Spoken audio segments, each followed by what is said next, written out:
Hello, ladies and gents. I know, I have been skimping a little bit on the tank reviews lately, which I most certainly will remedy very soon. First, however, I have two very special replays for you this week.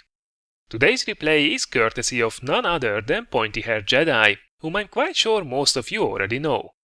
He is a well-respected YouTuber and streamer, mostly known for his World of Tanks videos, but he also does a lot of World of Warships content and covers other games as well. Moreover, you can also run into him regularly on Sir Circon streams, so I highly suggest checking him out if you didn't know him already. A link to his YouTube channel is in the description below. Now, apart from our surprise guest, there is actually also another reason why this replay is special, and that's because it's featuring a platoon of Ripper Pattons, and those things aren't really often featured these days. The reason is simply that they are just not that competitive compared to some of the other tier-8 premium mediums. Now, that doesn't mean that they would be bad though, as I'm quite sure you are going to agree with after seeing this replay. Check this out. Alright, so here we go in our M46 Korean pattern on good old airfield, and look at the details on this absolute beauty. Well, the paint job is definitely 10 out of 10 on this machine, but apart from the looks, what do we have going in this match? Well, matchmaking has been as generous to us as it's ever going to be. We are a top tier medium platoon, so this should be a lot of fun. But until we roll into the typical medium starting position, which will be just on that little ridge line next to the heavy engagement zone, let's have a few words about the Ripper pattern. It's actually almost a carbon copy of the regular tier 8, the M46 Pershing on the US TAF tree. And it's pretty much a jack-of-all-trades kind of a machine, which is a very nice way of saying that it doesn't really excel in anything. Well, luckily it doesn't really have any glaring problems either, so at least we have that going for us.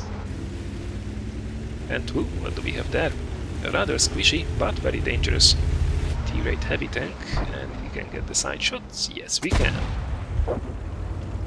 The dispersion is actually not that great on the M46, at least compared to its competitors between the tier 8 premiums, and that was an unlucky bounce there from the turret.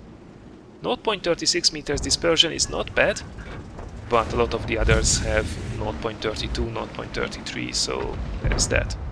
Still, if the AMX keeps on insisting to give us his sights, then we will be very happy to take advantage of it. Now we will focus on the heavy tanks here at the beginning of the match. Our platoon mate is covering the middle. There doesn't seem to be a lot of action going on. Surprisingly though, there is a reasonably sized push coming on the J line, which might be a little bit of concern. But we have to see, I mean, there is enough armor there on that side of the map, so we shouldn't really be worrying about that too much just at the beginning of the match yet.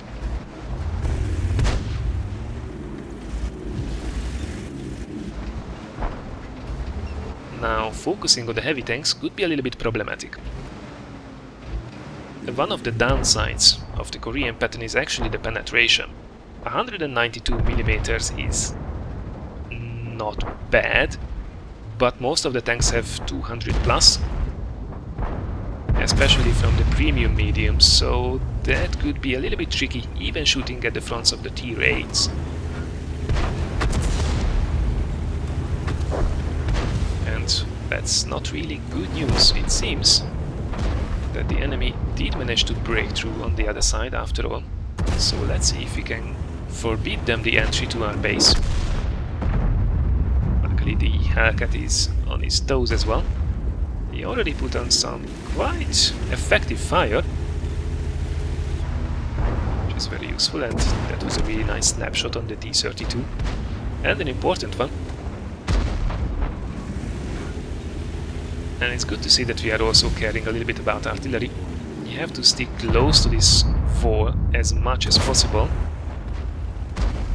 because artillery can loop shells over it if you get yourself out of position. Now that side seems to be fairly safe, but there is that T-54 Mod 1 coming through on the other side of the map, so we definitely have to do something about it. Also Ferdinand and the IS-6 starting to push, so we have to help out, and gun depression just wasn't really enough. 10 degrees, it's not bad, but nothing really exceptional either at this tier. But there is also a WZ coming up in the middle, so we have to keep him in mind. There he goes. And no, unfortunately he is in cover, it seems. That's okay. Time to go and rescue the Hellcat if we can. T-54 Mod 1 is a dangerous machine. He has quite good armor for frontal engagements, and the Hellcat does the right job. And he has also quite a meaty gun. Nice little shot there in the underplate, and he's firing APCR, and he did no damage. So most probably he did hit our turret frontally, which is about the only point where we can bounce him.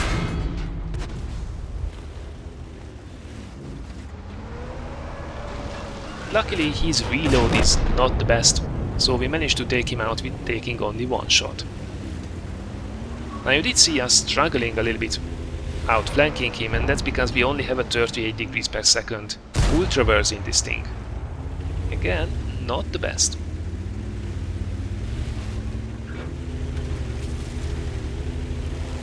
So let's just quickly recap the situation. It doesn't look as bad, but that OI is on perilously low health. It's 10-10 for the moment, and nope, let's correct it to 11-11. Now the IS-6 has been very passive up until now, so I would pretty much expect him to be in the same position. As it seems, the Hellcat didn't spot him, and oops, there he is, and that's really bad news. He gives us the sight, but that trolley's side armor gets the best of us. Yeah, this is a very dangerous engagement there. Camping in the back, the IS-6 has still all of his health left, and really don't want to be facing him frontally. So this is a very wise move. Let's relocate. Let's engage him on our own terms. He doesn't seem to be the strongest of players, so with a bit of careful placement we should be able to outplay him. This WZ-131 is a more dangerous opponent. He's quite mobile, and he has a relatively dangerous gun as well.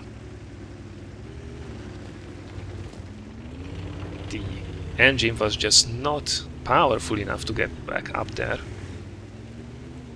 Here on this side we should be able to do it, and I really don't know why the WZ was just thinking at this time.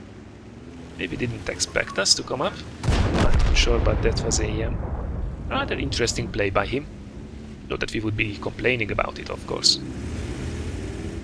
IS-6 coming down, nice side shots. There we go. As usual with the IS series, best is to shoot between the tracks and avoid the spaced armor. He gets tracked. Going for the tracking shot sets him also on fire. Absolutely beautiful, nothing like a good old burning enemy tank. Not a bad little game from our two Ripper Pattons. Over 5,000 damage done and 7 kills between them did certainly contribute a lot to this victory. And while the ace tanker did elude us this time, I think we could just see how much potential this tier 8 premium can have after all. Looking at the team results, despite our lowish DPM, we finished first with close to 3,400 damage and 4 kills, netting us a nice 1,200 base experience game. I think this just shows you that raw DPM isn't everything, especially when you are in a match when you couldn't really exploit it fully anyway. Special mention, by the way, to that Hellcat driver, who put up one hell of a fight as well in this tier 8 match. So overall we fired 21 shots, 17 of which hit the target and 13 of them penetrated as well. Now that's unfortunately a sign of the slightly lacking penetration of this gun with the standard AP shells. Still, this was a very solid game where with only 2 APCR shells we managed to carry quite hard, reaping our reward of an 85,000 credit net profit in the end. Not too shabby. Special thanks once again to PointyHairedJedi for sending this replay over. Don't forget to check him out via the link provided below. I hope you have been just as much entertained by this double Ripper Patton game as I was. If so, thanks a lot for considering giving this a like or sharing it.